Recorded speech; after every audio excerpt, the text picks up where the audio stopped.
think a little more specifically at physician or provider wellness and burnout. And I'll be co-presenting this next section with my colleague, Dr. Mark Shermer, who will go first. Dr. Shermer is a licensed clinical psychologist with the Norton Behavioral Medicine Program, and he serves as our Director of Psychological Services and is also the director of the relatively new Norton Provider Wellness Program.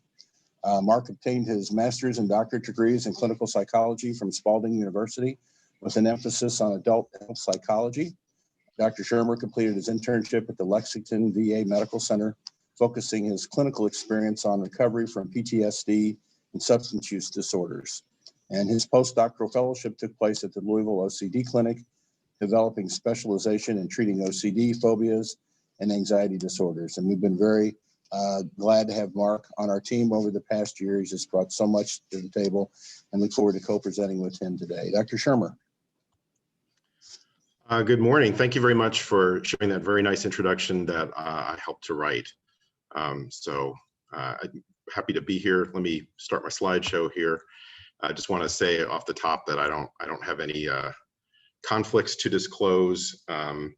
No conflicts of interest, no financial stake in this. Just to kind of give you a quick overview, I'm going to talk about burnout and how we think about burnout, how we've thought about it in the past, how it's been conceptualized, and some of the implications for how we approach burnout as a result of the way it's been defined in the past. I'm also going to share some newer ways of thinking about burnout. Some of them are more based on the individual, some are more based on the workplace, and some kind of combine the two. And then we'll talk about what has been shown to be more effective, and also how there really needs to be more research on this. All right, so early conceptualizations of burnout really emerged from literature on psychology. And as a result of that, we really have historically used psychological concepts to define burnout, to conceptualize where it comes from, what causes it, what the outcomes are, and then to design interventions to address burnout. In the past, it's been considered more a form of job stress. And so the interventions then are around how do you help people manage the stress that they have at work. In this perspective, then the problem of burnout is really centered in the individual. And as a result of that, the way we approach it, or the way we've approached it in the past, has been, well, how do we help the person? What can we do for them? With the psychological framework of burnout, there are three main dimensions. The first is exhaustion. In this, people are so overloaded with what they're doing that they really don't have the ability to replenish their energy. The second is cynicism, which is several different characteristics. One is people develop negative attitudes toward their patients. They can develop negative attitudes toward their coworkers. So people are more irritable. They kind of lose connection with why they got into the work in the first place. So there's this loss of idealism, and then they can become withdrawn. They might become withdrawn from the work, or maybe they're so tied up in the work they withdraw from interacting with other people in effective ways. And then the third dimension is what's known as professional inefficacy, which is where people's productivity is reduced. Maybe their attendance is going down. They feel low morale, and they have trouble coping with the stressors that they're experiencing. There can be a stereotype of people who are burned out that, oh, they're just whining. But I hope it's clear from this, when you look at these three dimensions and look at the components of each of these dimensions, that the burnout really is not whining.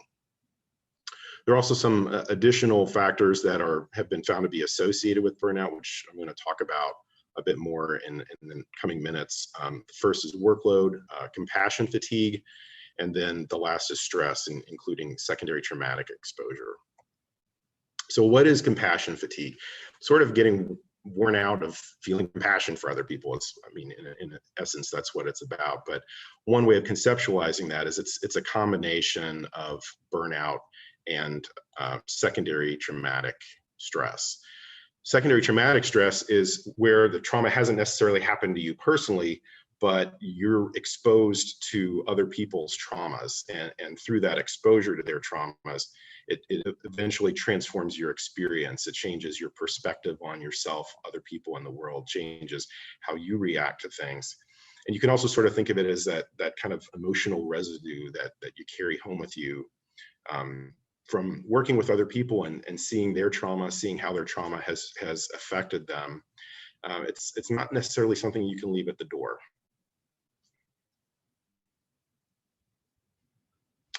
Well, what kinds of costs have been associated with burnout? Research has found that it affects people's physical health.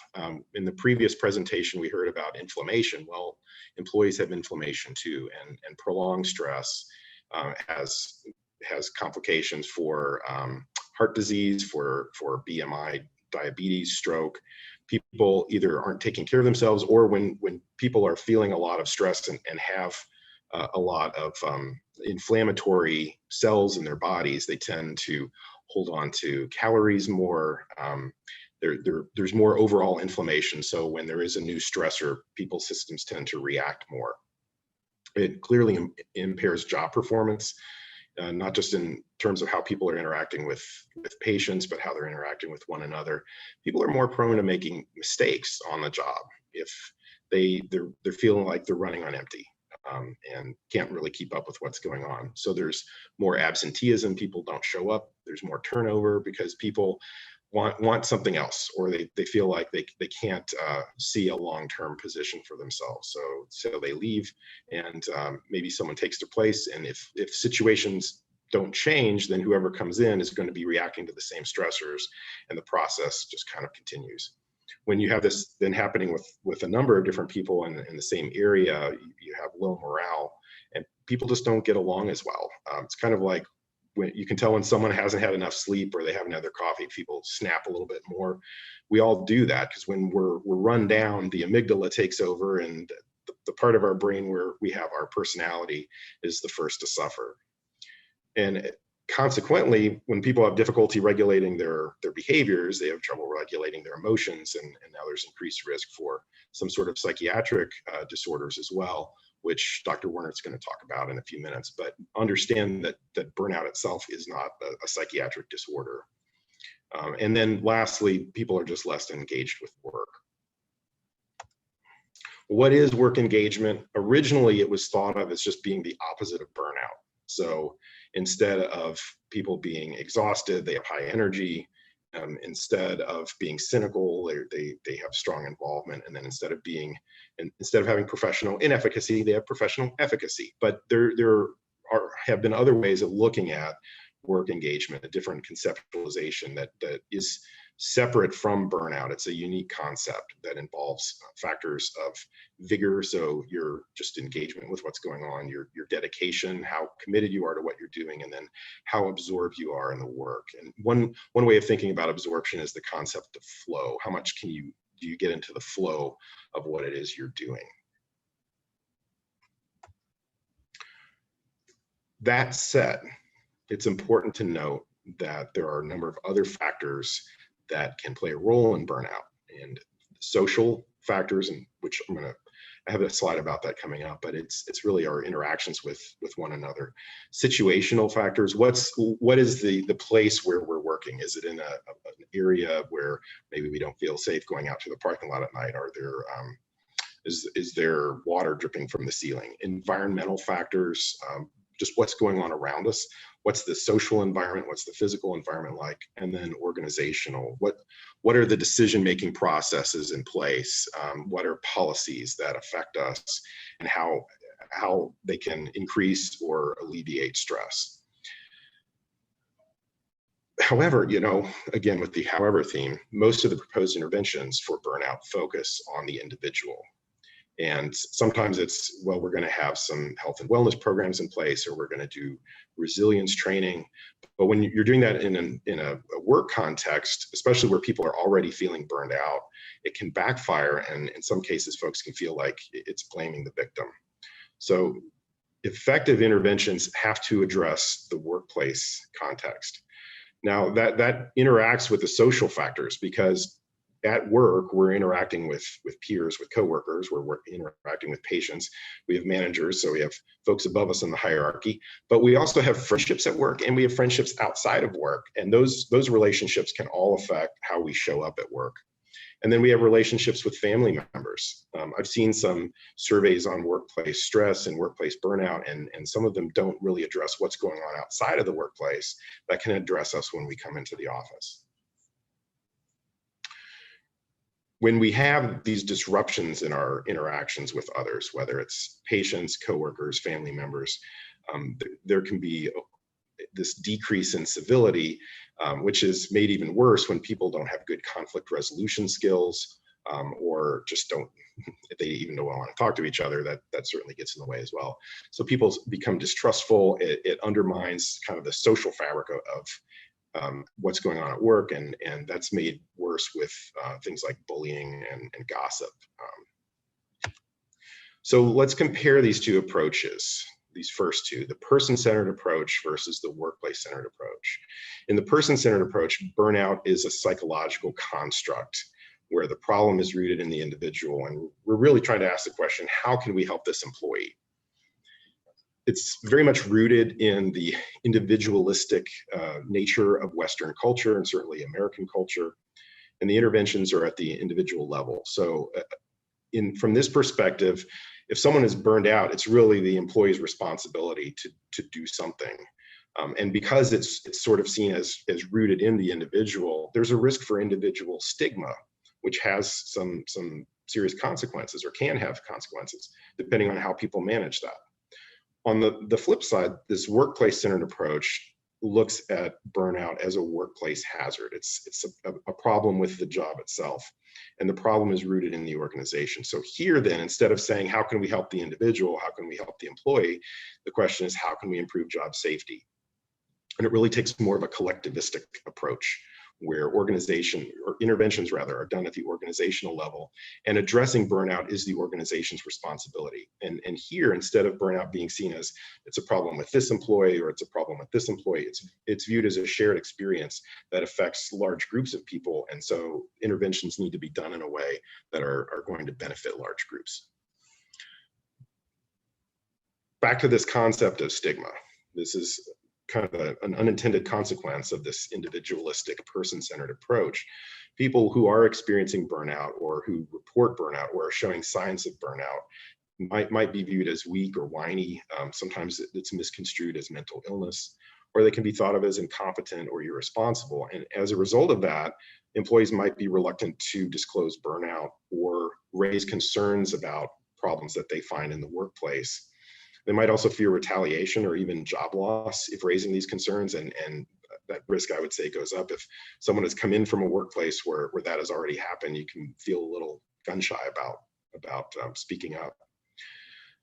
One other consequence is that if people aren't saying that they feel burned out, or they're not expressing the concerns they have, they might not realize how many of the people around them are going through the same experience, and it fosters pluralistic ignorance where everyone thinks it's just them, and they don't realize that all the people around them are dealing with the same thing. So employees, as a result, might be afraid to say no, or depending on their position, they might actually not have the option of saying no, and might be afraid to take time off.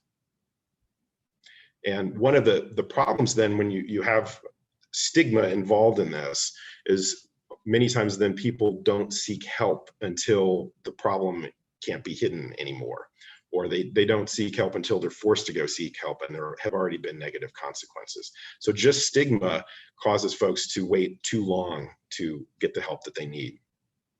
There are three primary approaches to burnout prevention, and one of which is not really prevention. So primary prevention is where you're addressing the workplace stressors, and in order to reduce new cases of burnout. So here the idea is to fix the job, and then as you fix the job, you're going to be preventing burnout. So this is true prevention.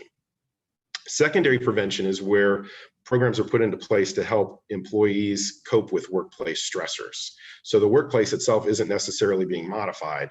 People are being taught relaxation skills or coping skills, or sometimes there's resilience training. And here the idea is we're going to fix the person so that they're not as reactive to stress, or the even if they are reacting, the severity of those reactions is less. And then the third is tertiary prevention. In the literature, they just refer to it as that. I put on the air quotes because it's really helping people who are already suffering from burnout. You're not really preventing anything if someone has already has an issue here. So with this approach, what you're doing is putting in interventions to help reduce the deficits that people experience once they're already having burnout. So here's some examples of fixing the person, the health and fitness programs, relaxation strategies, helping people kind of do a self-evaluation of like, what makes me tick? What are my strengths? Where are my shortcomings? What are my growth edges? What do I need? What's important to me? Teaching people coping skills. Hey, we're going to do some breathing exercises. We're going to have yoga class, things like that. There can be some modifications of work patterns, ensuring that, oh, we're going to make sure that you can have access to water so you can hydrate during your session. We're going to make sure that you have time to eat lunch. People go whole shifts without eating or drinking and then come away going, gosh, why am I so exhausted? And then providing some sort of peer support or social support within the workplace so that people can feel more connected to their coworkers or feel more supported by them. But the research on the effectiveness of these approaches is not great. Like, there hasn't been a whole lot of it, and the results have been fairly mixed. Fixing the job then seeks to prevent burnout before a problem occurs, but it's received less attention than secondary and tertiary prevention strategies. And in most organizations, the primary prevention really gets the least amount of attention and effort. This isn't just a Norton. I'm not saying charting this as Norton, but this is just something that we see within various industries. So what factors help these programs be more effective? Well, they really need to target specific burnout issues rather than just general health. Hey, we're going to help you be healthier. That's all well and good. That has some benefits, but it doesn't necessarily address what's at the root of burnout. Interventions are more effective if they're designed for the whole organization and if they cover longer periods of time. So if we do some sort of week-long program or afternoon program or 2 weeks programming, that's all well and good, but the interventions really need to cover a much longer span of time in order to bear fruit. And it appears, though, that building then workplace engagement is the most effective approach, and I'm going to talk in a moment about some factors to do that. It makes sense, if you think about it, that organizational interventions then are going to have more effect, wider effects than individual interventions, which can just be whack-a-mole. So this is a model of conceptualizing work life and burnout. And so with this Aries of work life model, it's sort of taking the middle ground of, there are individual factors, there are organizational factors, and how do they interact with one another? And so from this perspective, stress stems from mismatches between the individual and the job. The number of stressors affects the level of burnout that employees experience, and then the degree of mismatch in each one of these areas determines that risk of burnout. And so this imbalance takes place in 6 key areas of life. So the workload, what kind of work are people doing and how much work, control, how much control do people have over their environment, over their job, over decision making, what kinds of rewards or recognitions do people receive, whether it's financial or something else. What kind of relationships do people have? What's the sense of community, of team? Do the policies and decisions of leadership within the organization appear to be fair? And then what about values? What's my value? What's important to me? What makes me tick? Why did I get into this line of work? And is the work that I'm doing lining up with my personal values? So when there is the imbalance in one or more of these 6 areas, then it can lead to burnout, where we have the exhaustion, cynicism, and low efficacy, which then produces these unwanted outcomes. So this really takes a much more holistic view of things and really connects the dots. It's not just that, well, people are burned out and then bad things happen. It's like, why are they burned out and how can they become burned out? And as I mentioned earlier, what's more effective if you're really trying to address burnout at the organizational level is to target where it's coming from rather than general health. So here we've got 6 levers that we can be pulling. So the first here is workload. This looks at the number and type of tasks that is required of employees or are required of employees. So when people have some kind of overload in terms of the variety of tasks they have to perform, or just the quantity, it really depletes their capacity to meet their job demands, to rest, recover, and get recentered. And so having a manageable workload then allows people to use and refine skills, so you can like even take time to learn something new, to develop as an employee, to develop in your career, and that fosters a sense of personal growth. In terms of control, this is really looking at how much employees have an influence in decision making. When there is a lack of control, there's a lot of stress and burnout. And for those of you with a background in psychology, you're familiar with the concept of learned helplessness, where you have a sense that no matter what you do, it doesn't provide the intended outcome. That can be a recipe for depression, which is going to tie in with our next presenter. On the flip side, though, when people have some kind of capacity to influence decisions, when they have a sense of autonomy, that they have control over their jobs and how they do their jobs, and when they can access the resources they need, then there's more job engagement, more work engagement, and more sense of growth. With reward, it's looking at the rewards and recognition that employees receive. So it could be financial, could be institutional, could just be social among peers. When there's not enough recognition and reward, people can feel that they aren't valued, or that the work they're doing isn't valued, that their effort isn't valued, that their struggle isn't valued. But when we're consistent in how we reward people, both in terms of material benefits and in other ways, then people feel like their needs are being met, and they're being recognized, that they're valued, that their work is valued, and there's extrinsic and intrinsic reward. People just feel a sense of satisfaction, even if they're very busy, even if maybe the workload is it carries with it a lot of pressure, or there are other factors at the job that feel like there's a lot of pressure. But if they're being rewarded adequately, it can affect how people are feeling about the job, even under stress. The community really looks at the ongoing relationships with coworkers. When people feel unsupported by their peers, or criticized or gossiped about, or there's unresolved conflict, that's another recipe for burnout. Relationships, though, where there's a lot of support and people have good conflict resolution, that's part of how we foster engagement. And with conflict resolution, it's not conflict prevention per se. That's helpful, but there will always be some difference of opinion, difference of personalities. It's not just about whether there is conflict, it's about how that conflict is resolved. Employees need to have a sense that their workplace is fair, that decisions are fair, that there's equitability between employees. When that's not in place, there's a fostering of cynicism, of anger, hostility. I used to do anger management at the VA, and so we talk about like anger as an emotion, hostility as an attitude, aggression as a behavior. A lot of times when we're talking about anger problems in the workplace, what we're really talking about is aggression problems, aggressive behavior. And so when people think they're being treated unfairly, it can create an environment where more aggressive behavior comes out as people get more desperate to get their needs met, or to get a sense of fairness. When you have policies in place, though, where employees are involved in decision making, then there's more of a sense of fairness. And again, that this is one of the levers we have to reduce the risk of burnout. And then lastly, values are the ideals that drove us to get involved in this work. I mean, I think most people who get involved in helping professions have helping attitudes. And those ideals and motivations that originally attracted us to the job, sometimes there's a mismatch between our values and the values that are exuded by an organization. It goes a lot deeper than just money or some sort of advancement in one's career. When we do have that conflict, though, then there can be a trade-off between the work that people are doing and the work they want to do. So I'm going to have to set aside the work that I really, really want to do, because there's this other stuff that I have to do.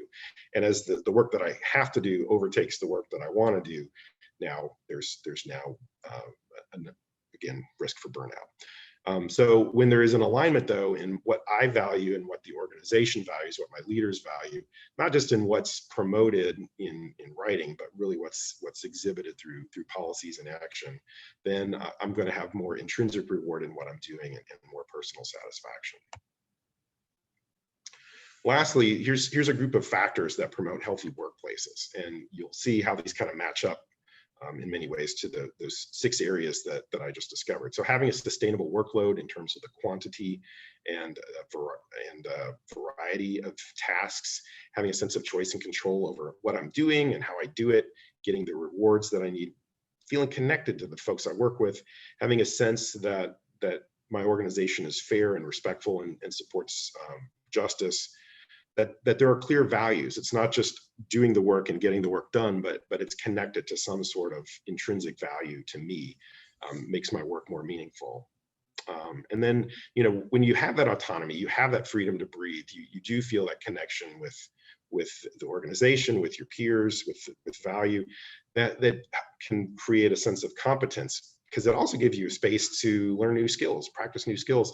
And it creates a safe environment where if you're trying to learn a new skill and you don't get it right, it's a safe place to make a mistake. That's something that I really always appreciated with my supervisors in the past. If I were trying a new intervention or a new therapy, if I didn't quite get it right, having a safe place to say, oh, that wasn't quite what we were looking for. How can we improve that? And that also fosters then a sense of social safety. So in my role as the provider wellness program director, I speak with a lot of folks who are feeling burned out. But what is often the case is by the time they're coming to me, we're now in the tertiary stage where burnout is already being experienced. So I really am very hopeful that by presenting this information today, then we can start maybe looking at more avenues for secondary and primary prevention. So with that, I'm going to turn things over to Dr. Wernert. I will pass the baton. Wonderful information, Mark. Thank you. Pull up my presentation here. Oops.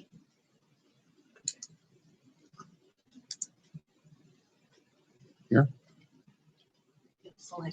Is that the right one?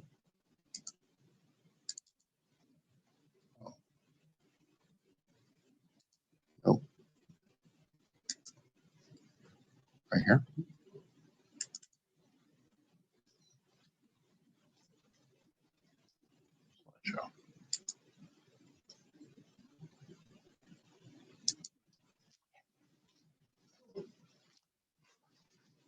Very good.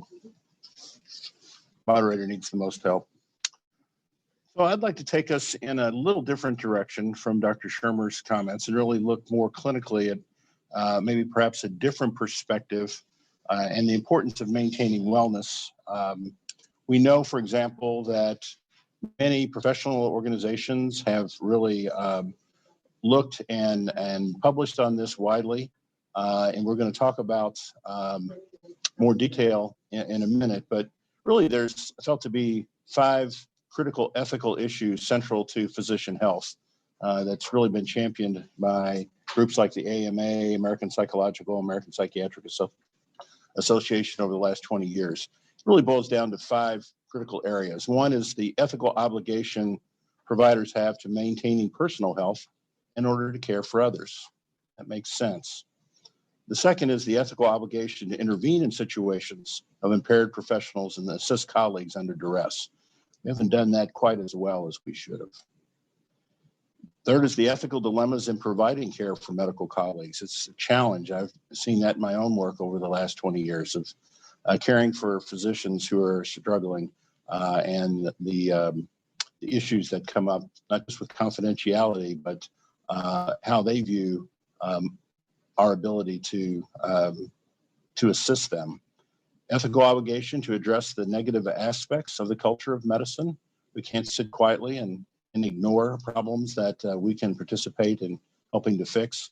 And then the ethical responsibility that our trainees are not exploited, but in fact are taught and mentored to maintain their own health and well-being. I first want to, we need to really define wellness from this holistic standpoint. And Mark started us down this road, but there's really, in terms of defining wellness for all of us, but specifically for caregivers, there's this holistic view of the 8 related dimensions. Emotional wellness really involves the awareness of your emotions as they occur, expressing and processing your emotions in a productive and positive way. Also approaching life with optimism and using healthy coping skills. Environmental wellness involves living and working in environments that are safe, healthy, and facilitate your sense of well-being. Financial wellness involves accessing and assessing your financial resources and knowledge to direct financial decisions and planning. Intellectual wellness involves engaging in mentally stimulating activities, creativity, and expanding your personal and professional knowledge and skills. Intellectual wellness also encompasses the exploration of new ideas and information. Occupational wellness involves finding personal satisfaction and fulfillment in your work. Physical wellness, we talk about a lot. It involves being aware of and taking care of your body, including engaging in pleasurable physical activity and eating food that is nutritious. Physical wellness also involves obtaining regular medical checkups, sleeping well, and living tobacco-free. Social wellness involves creating meaningful interpersonal relationships that feel supportive and satisfying. Social wellness also involves contributing positively to one's community. And then spiritual wellness, involving having a belief system that is meaningful and matches your values, establishing a life that feels purposeful, and being compassionate towards others. But when those areas of wellness tend to break down, we all know that we live with stress on a daily basis. And there is a difference between being distressed or stressed and having more clinically diagnosable conditions like burnout or depression. For example, with normal stress, you will notice day-to-day fluctuations in your energy level, but you really don't feel overwhelmed or incapable of recovery. So really time off really does help when you're having normal stress and you're able to maintain what we call energetic homeostasis. As opposed to burnout, it's not about what is happening to you because we all interpret stress differently. It's about whether you can cope with what you personally find stressful. And your energy and enthusiasm are drained by things that stress you out. And the big difference is you're unable to recover. In other words, taking time off really doesn't help much. You have this relentless energy depletion, which leads you to a downward spiral. We talk about this concept of compassion fatigue. It really is an early sign that burnout may soon follow. The old saying, you can't give what you ain't got. If you've kind of lost that professional passion, that makes a huge difference in your ability to care compassionately for patients. If you're also not getting your own emotional needs met, how can you possibly be present for those who are suffering as well? Think of compassion fatigue as a primary defense mechanism. When that doesn't work, exhaustion and cynicism are close by. And interestingly, compassion fatigue is experienced equally by males and females. There are gender differences in burnout symptoms. Interestingly, the female burnout pattern really starts with exhaustion, physical and emotional exhaustion, then the onset of cynicism, sarcasm, and compassion fatigue. And then women tend to move very quickly into what's the use? Why am I doing this? Is this valuable?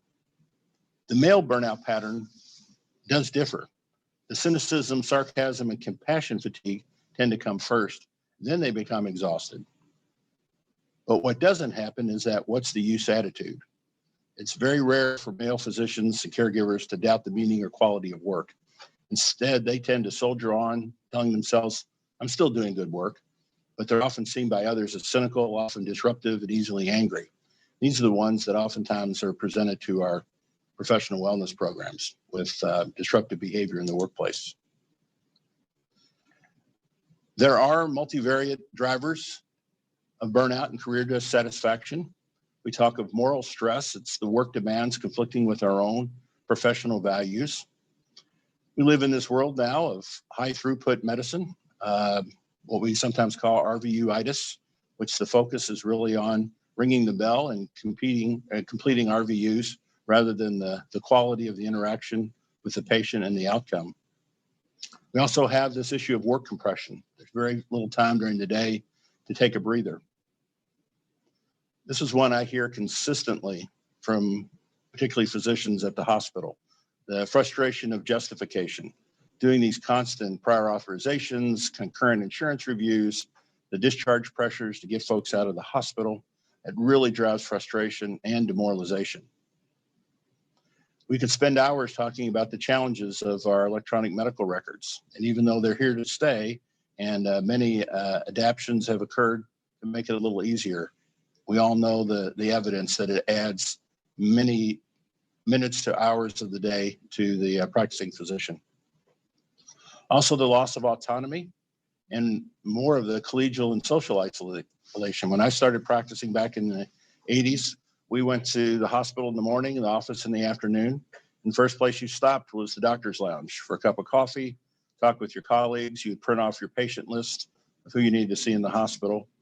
And that created a real sense of medical community and social connection. By just being in the office or just being in the hospital, it's really been the death of the doctor's lounge. In fact, many of them have been turned from doctor's lounges into workout areas, which, to Dr. Shermer's point, is nice to have a physical outlet, but it's really difficult to kick back and share with a colleague when you're both running on a treadmill. You see, starting 15 years ago, the discussion of what we call the fault line. The fault line is really personality characteristics and values we each have that render some of us more vulnerable to burnout.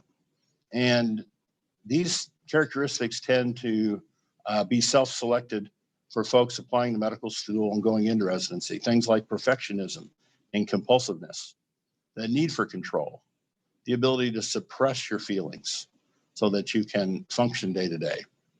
That strong need for achievement or competitiveness that drives us into the field. Also, that exaggerated sense of responsibility that many of us feel. The need to please everyone. I oftentimes talk with particularly primary care physicians that have a hard time saying no to patients, even those that are not demanding and tend to be very sweet and ask things in a very kind way. How do you say no to someone like that? The excessive unrealistic guilt we have when we have bad outcomes or patients don't comply and don't do well. We also have difficulty taking time for ourselves, and really the difficulty of asking for help is critical because I'm self-sufficient and I've always managed before. Why do I need help now? You add that to the cracks we have in our system. Let me just mention that medical education is at least trying to address this, but again, it hardwires a lot of these behaviors and habits into our subconscious.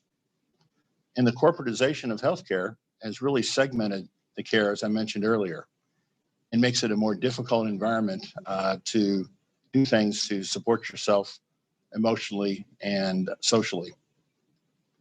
We now use these terms, physician, advanced practice nurses, as providers who produce RVUs rather than healers of the sick. The electronic medical record notes are really generated to maximize billing rather than the quality of the clinical record, and they tend to take too much time. The continued distorted beliefs of perfectionism and vulnerability lead to that recurrent difficulty asking for help.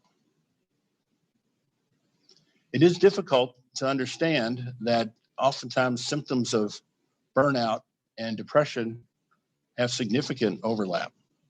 In fact, experts really are unsure if burnout is really an autonomous diagnosis or a subtype of a depressive disorder. In fact, in ICD-10, burnout is classified as, quote, a state of vital exhaustion, and it's in the unspecified category, not in the mental health category. But I took some time to kind of look at some pooled studies and meta-analysis about the rates of clinical depression in various cohorts within medicine. And first, the easiest group to study has been medical students. There's been over 195 studies done in the last 20 years looking at rates of clinical depression in medical students.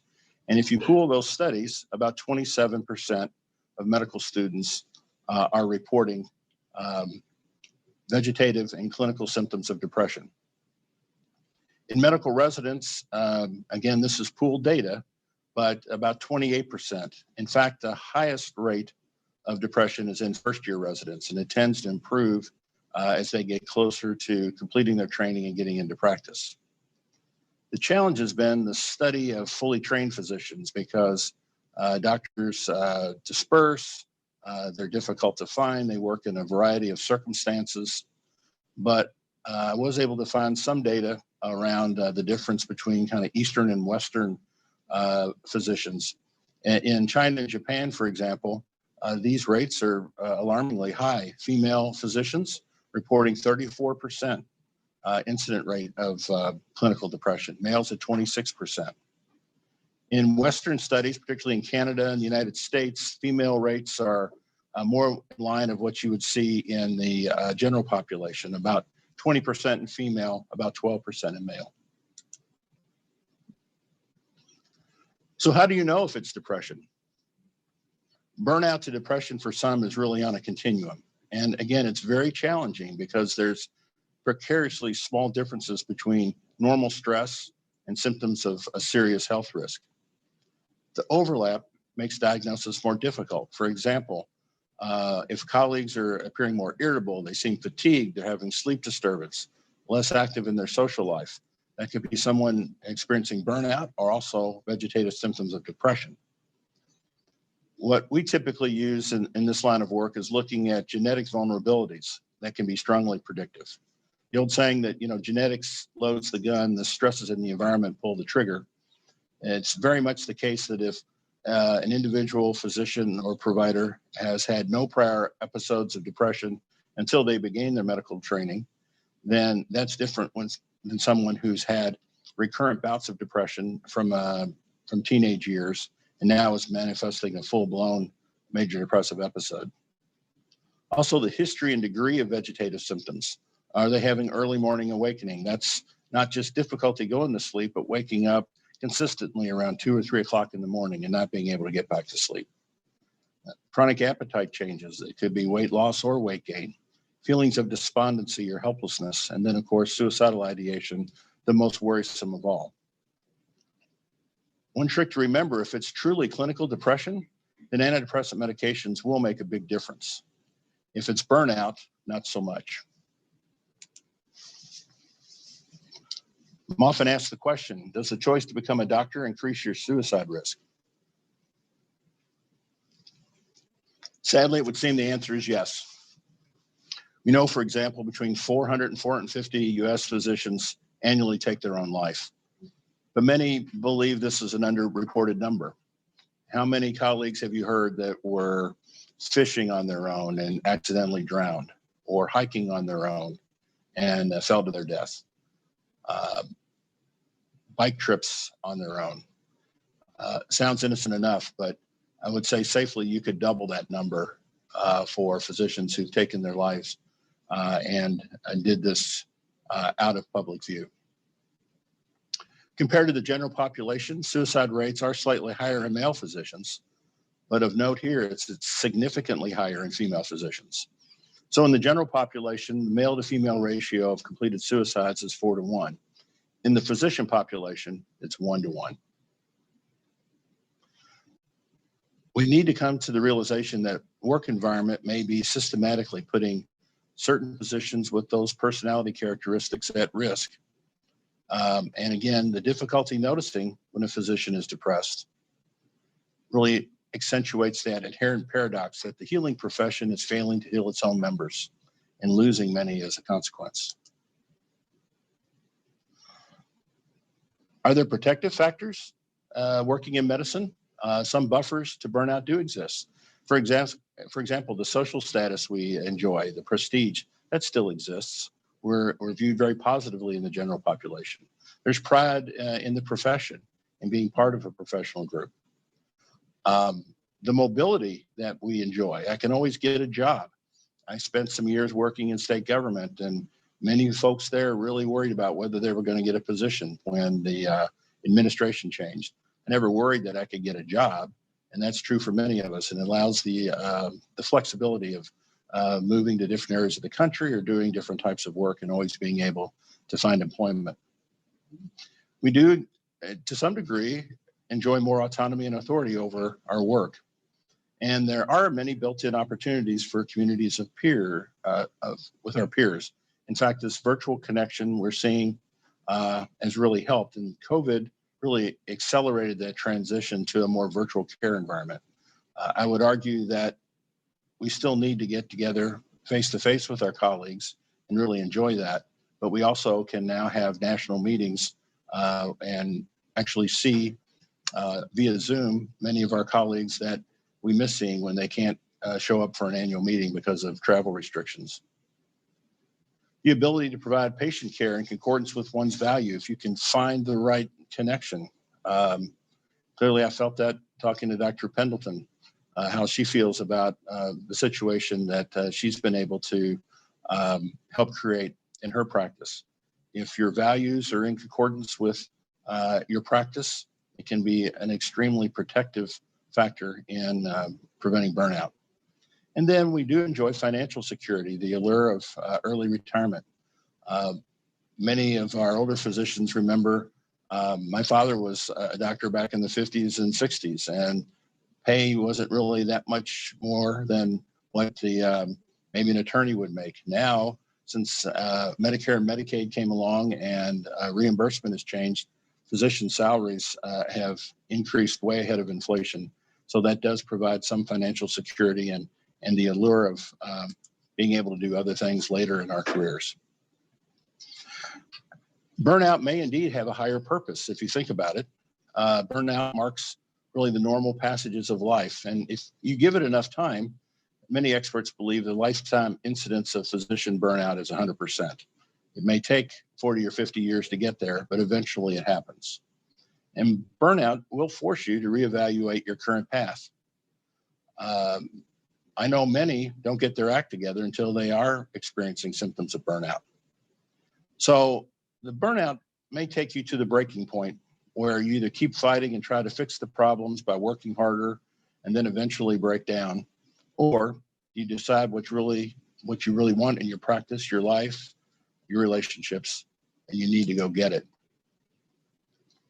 If you assume that you personally have accepted that burnout is here to nudge you onto a new or different professional path, there are some concrete steps that you can take to help cope. We've included in the reference materials an article I published in the Louisville Medicine Journal a couple months ago that talks about this in more detail. But these are things that you personally can do to help with coping. First and foremost, quit being so hard on yourself. We talked about those personality characteristics that predispose us to problems, but that inner critic in all of us can drive some very powerful negative emotions. The whole concept of doing cognitive behavioral therapy, we know when depression or negative feelings are there, it deactivates those positive centers in our brain and activates the negative feelings that we have. So these distortions can hijack your mind and brain and body and drain your confidence. It's also important to remember that you need to find your own way, find your own path, and get off the track that others may have laid for you to follow. This is hard for docs because it's a time-consuming enterprise, but learning how to journal and to be brutally honest with yourself, and including things like a master list and a description of what an ideal practice would look like. This could really become your blueprint for change. It also helps to identify someone who can serve as a mentor or sounding board. Many do this informally, but really you need to commit yourself to some regular strategy sessions, at least an hour a week. You really must work on your practice, not just in it. What do I personally need to change? What needs to change in my work environment? And then what do I do taking the first or the next step? And then, of course, the wellness in all areas of your life, as we mentioned, physical, financial, spiritual, will be necessary to promote emotional wellness. So some key points. It does appear that research strongly supports the importance of physician health and wellness in achieving quality patient care. The implicit cultural values in medical training, particularly self-sacrifice and perfectionism, have at times served to compromise physician well-being. Deficits in our professional behavior at times, depression and substance use disorders are strongly correlated with higher rates of burnout. Sadly, physician suicide rates are on the rise, and this was happening pre-COVID. Institutional leaders need to understand that change is needed in workplace, as Dr. Shermer mentioned, but also in providing alternative career paths for physicians who are experiencing compassion fatigue and burnout. And for adequate change in physician well-being to occur, physician leaders with expertise in physician well-being must be included at the table in healthcare institutions. I think we do a good job with that at Norton. Here's some existing professional wellness resources. Mona Lisa and I know of the Greater Louisville Medical Society Physician Wellness Program, and the resources listed there. We also have it in the chat function. The Norton Healthcare resources include Dr. Shermer's program, which I'm involved with the Professional Wellness Program. It provides confidential coaching and peer support for providers in the medical group. We also have our employee emotional support line, which has been up and running since March of 2020, providing a quick callback, a triage, and then rapid access to mental health treatment to ensure that when someone is ready to ask for help, there's really no delays in getting that for them. And then our group is the Norton Behavior Medicine Hub. It's a place that you can call or make a referral through your primary care physician for scheduled sessions with either a therapist or psychologist familiar with professional burnout, who can help answer crucial questions of whether you're stressed versus burnout. And if you are having more serious symptoms, vegetative symptoms of depression, like insomnia, poor appetite, lack of concentration, and certainly if you're having suicidal thoughts, then perhaps a psychiatric referral may be in order to discuss the benefits of medication, even if you use that short term. And your primary care provider or personal friends and colleagues can help steer you towards appropriate care. So with that, let's stop and take some questions from the question and answer section. And ladies, you want to help me get into that? Do I just do stop?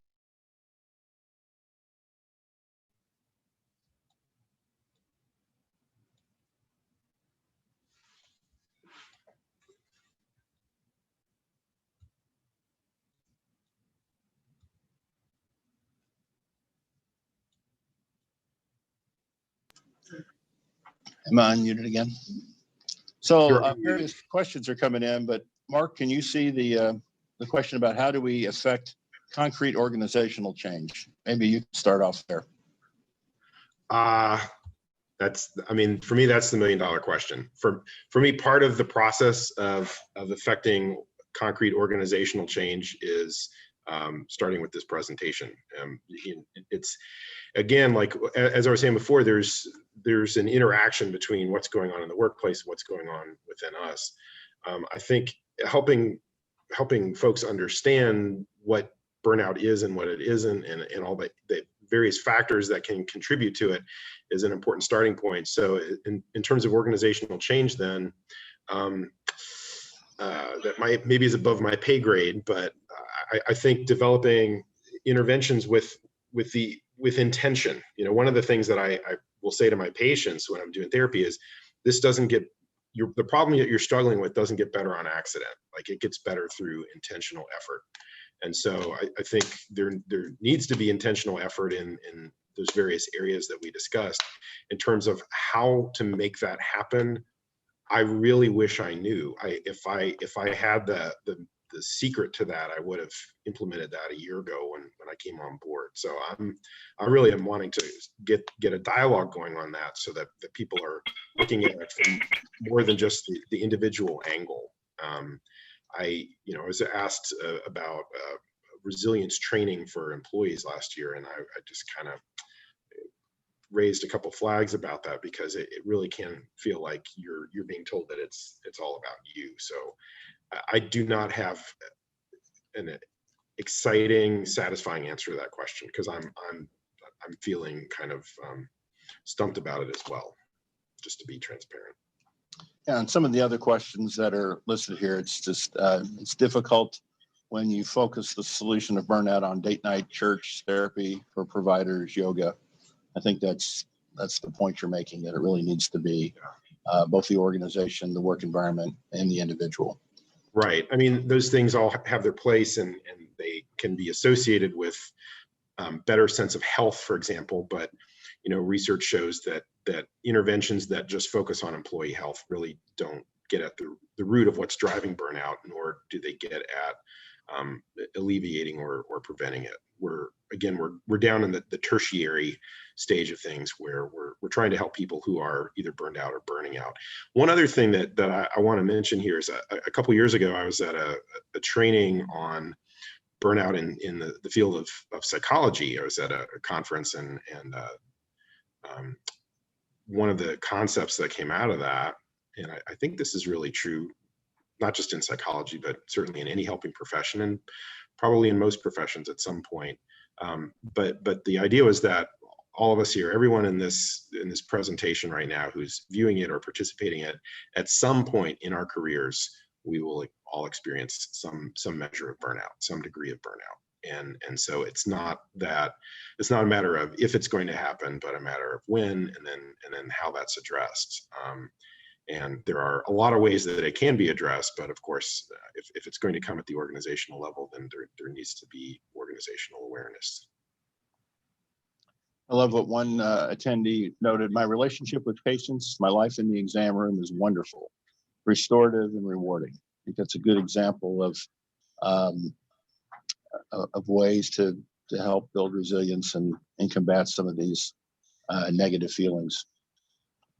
I know time's running short. We want to make sure and get our break. Other questions are coming in, but I did include at the end both my email address, Dr. Schirmer's, as well as our phone number at the hub. We're here to assist in any way we can. Again, we're not addressing the needs of folks outside the Norton system at the current time. We really focus our efforts on our ever-growing Norton Medical Group. So please, if you're feeling any of these symptoms are concerning, or particularly if you're feeling hopeless or despondent or having any more serious thoughts of suicide, please reach out. Either talk to a colleague, talk to your primary care doctor, but reach out. There's much we can do to assist, and there's really the stigma should not keep you from getting this help. It's all confidential. There's no records produced in Epic or anything like that. It's really a program that's here to support and assist you